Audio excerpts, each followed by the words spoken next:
Okay, let's unpack this. There's this feeling swirling around, isn't there? This, this low-grade hum of anxiety, sometimes not so low-grade, that AI is just sprinting. You hear it everywhere. Yeah, getting smarter, faster, Yeah. capable of doing things we never imagined, Mhm. and maybe heading straight for our jobs. That's the worry. That is the big worry. You definitely see it reflected. Absolutely. Global Google searches for AI unemployment, apparently they've hit an all-time high. Wow. And, if you've been in places like London or San Francisco lately, you've probably heard someone nervously joke, "So how long do you reckon you have left?" Right. That sort of gallows humor. Exactly. And it feels understandable, doesn't it? When you see the latest powerful AI models, writing detailed reports, creating video on demand. Yeah, the capabilities are staggering. And it feels like the jobs apocalypse should be unfolding right now before our eyes. It does feel that way. But here's the paradox, the fascinating thing we want to dive into today.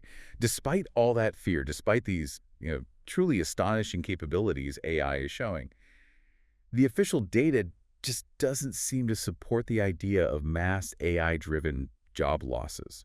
Not yet, anyway. That is interesting, the gap between the perception and the numbers. Right. So to try and make sense of this disconnect, we're digging into a specific source today.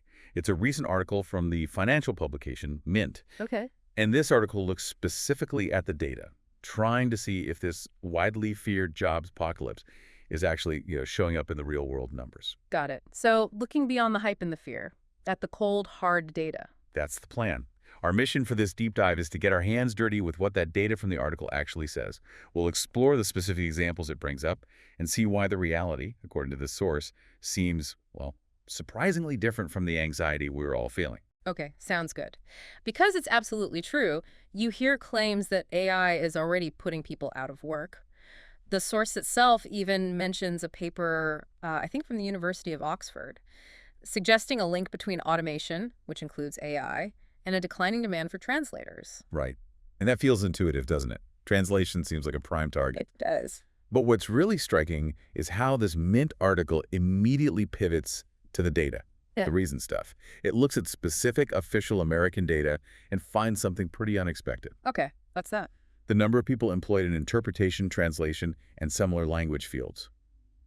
It's actually 7% higher than it was a year ago. 7% higher. Higher. Yeah. Wow. That completely flies in the face of the narrative that AI is wiping out translation jobs today. It really is. And the article also brings up Klarna, the fintech Oh, firm. yeah, they made a big noise about AI customer service, didn't they? They did, Yeah. boasting about automating customer service with AI. But now, according to this source, their CEO seems to be doing a bit of an about-turn, Ooh, how so? publicly stating there will always be a human option if you want one. That suggests maybe the real-world implementation is trickier than the initial press release suggested, or maybe customers weren't happy. Could be. So the takeaway here is some anecdotal stuff or older papers might point one way. But the recent specific employment data in this article points the other way, at least for those language jobs right now. Exactly. Okay, so let's look at another area people worry about. Entry-level knowledge work. The kind of jobs recent grads often take. Yes, that's a big concern. The source looks at broader macroeconomic data here, specifically the ratio of unemployment between recent college graduates and the overall average unemployment rate in America. And the worry there is that young grads do that entry-level white-collar stuff, drafting emails, basic research, presentations. Things AI is supposedly getting good at. Right. And the data does show something there, doesn't it? It does. It shows young grads are now more likely than the average worker to be jobless, relatively speaking. Which, okay, at first glance, you think, there it is. Right. AI is hitting the young grads first, making it harder for them to get their foot in the door. Proof. But, and this is crucial, here's where the article really digs into that specific data point. Yeah.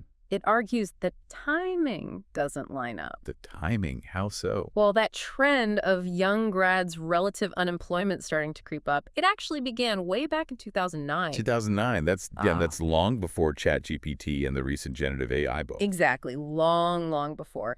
And the article also points out that their actual unemployment rate, while maybe relatively higher than average for that group historically, is still low overall, around 4%. According to the source. Okay, so the article's argument is, yes, that data point is real. Young grads are relatively more likely to be unemployed than the average worker compared to, say, 20 years ago. But it probably has more to do with broader economic shifts, maybe the changing value of a degree over the last 15 years. Rather than a sudden hit from AI that only really emerged in the last couple of years. It's that classic correlation versus causation thing again. Precisely. The data point exists, but this source says the cause isn't likely recent generative AI. Got it. Okay. And this leads the article to look at an even broader category they examined back in 2023, white-collar employees as a whole. Right. The big group. How are they defining that? The source defines them as people in roles like back office support, financial operations, sales, other similar desk-based jobs. Okay.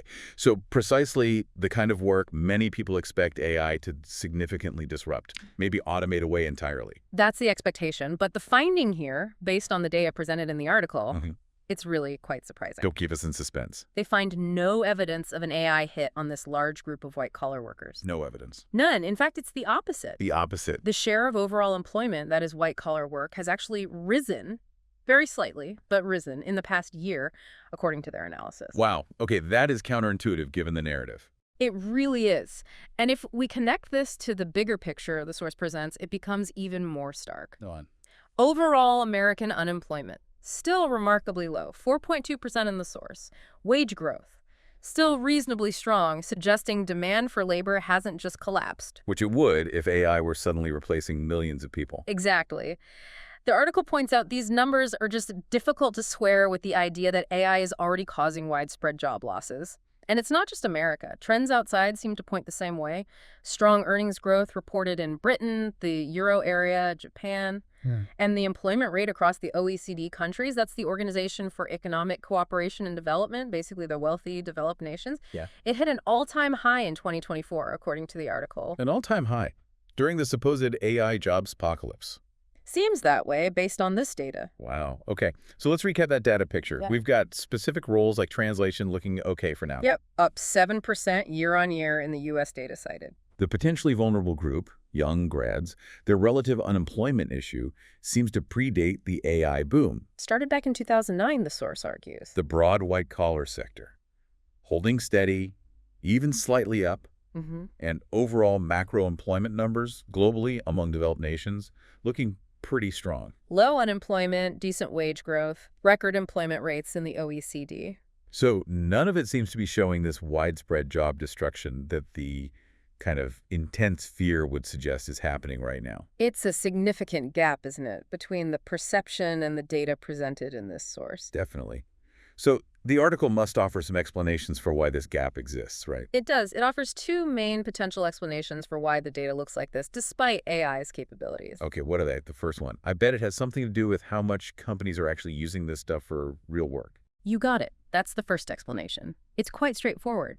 Despite all the hype, the announcements, the huge investments, relatively few companies are actually using AI for what the source calls serious work yet. Serious work meaning? Meaning integrating it into core business functions to actually produce goods or services, not just, playing around with it or using it for minor tasks. Ah, okay. Not just experimentation. Right. The source cites an official measure suggesting less than 10% of American firms are currently doing this. Less than 10%. Okay, so maybe the reality of integrating this powerful tech into complex existing businesses is just much slower, much harder than the hype train suggests. That seems to be the implication of that first explanation. Makes sense. What's the second explanation the article offers? The second one is that even when companies do adopt AI more broadly, they aren't necessarily letting people go. Okay. So what's happening instead? Instead, the AI might simply be helping a worker do their existing job better, faster, maybe, more accurately, more efficiently. Ah, the augmentation argument. Augmenting rather than replacing. Exactly. AI becomes a powerful tool for the human worker, boosting their productivity rather than being a direct substitute for that worker. So AI is an assistant, or like you said before, a co-pilot. That's the idea.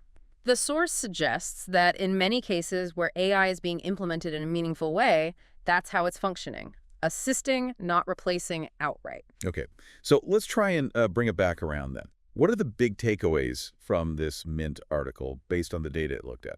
Well, the core finding really is that based on the official data examined in this source, there's just little evidence right now that AI is causing widespread job losses. Okay, little evidence right now. And the surprising points are things like white-collar employment actually nudging slightly up, Overall unemployment staying low, wage growth still decent in many developed economies. All things that seem to contradict that popular fear of an immediate jobs apocalypse. And the article's potential reasons for this disconnect.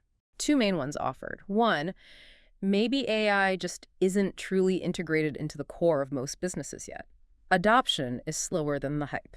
Less than 10% doing serious work with it, according to that one measure. Right. And two, where it is being used, it might often be augmenting human workers, making them better at their jobs instead of replacing them entirely. Co-pilots, not replacements. Mm-hmm. So what this data from this particular source really suggests is, well, that maybe the panic is a bit premature. For all the intense anxiety and the truly astonishing things AI can do, the widespread fear about it immediately taking your job might be significantly ahead of what the actual numbers are showing, Yeah. at least for now.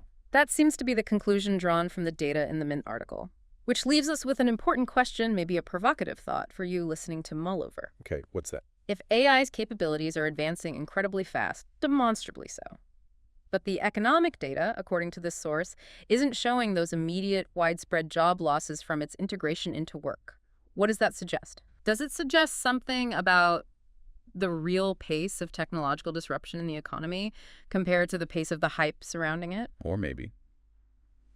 What needs to change for the picture to look different? Exactly. Looking ahead, what specific factors, maybe wider adoption, maybe different types of AI integration, maybe other economic shifts, what might need to change in the future for the data on AI and employment to start looking, well, different from how this source says it looks right now?